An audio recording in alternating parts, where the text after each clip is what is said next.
Fine motor skills are those small muscle movements in our hands that allow us to write, draw, and cut.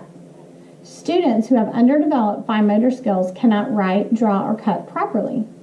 These students need extra practice improving their fine motor skills. Fine motor boxes allow students to practice these skills. When students come into first grade, we found that over the past few years, their fine motor skills have been underdeveloped. Fine motor skills are the skills that we use when we do things like cutting, writing, and drawing.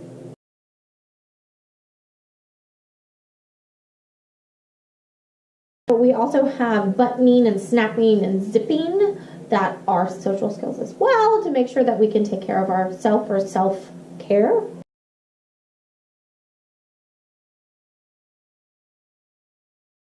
Fine motor boxes are activities that are put inside of a shoebox that the students will complete in order to make their fine motor skills more honed and developed correctly.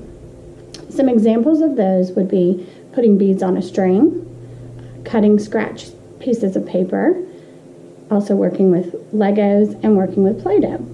All of those activities help to develop these small muscles inside of your fingers and your hands.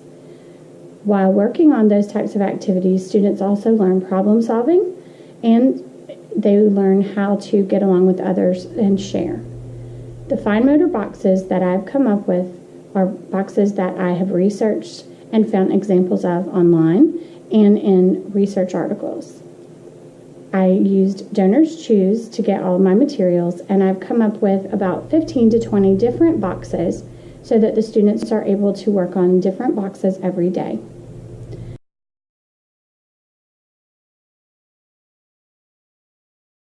Spider rings and tongs that the children move from one place to the other.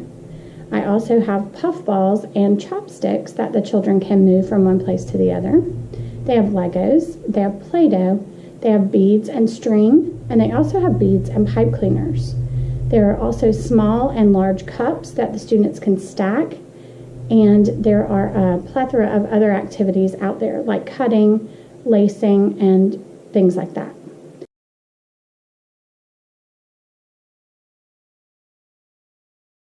For the cup stacking box, students are encouraged to create cup towers of various sizes. In this box, there are small and large cups. The cups can be used together or separately to make different towers. This box encourages students sharing materials because they need to work together in order to use all of the materials to make the largest towers.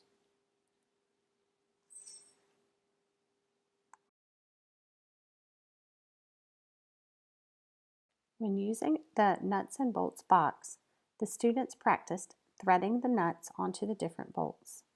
Next, the students loosen the nuts in order to take them off of the bolts. Students also have to be able to match up the correct nuts to the bolts by size.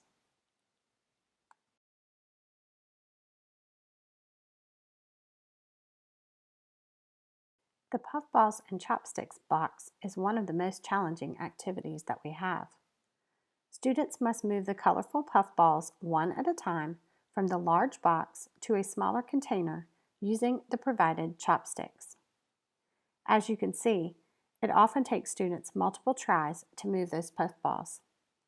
This activity helps students with pencil grip and dexterity when writing.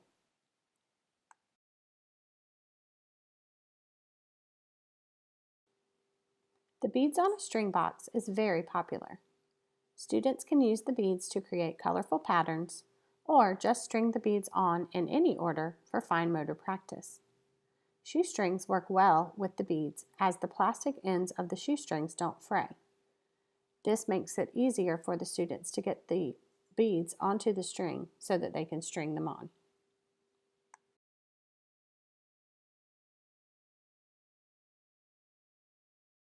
When using the spiders and tongs box, the student must transfer the plastic spider rings into a smaller container using tongs. Squeezing the tongs is a great hand strengthening exercise for students. Increased hand strength is necessary when students begin cutting.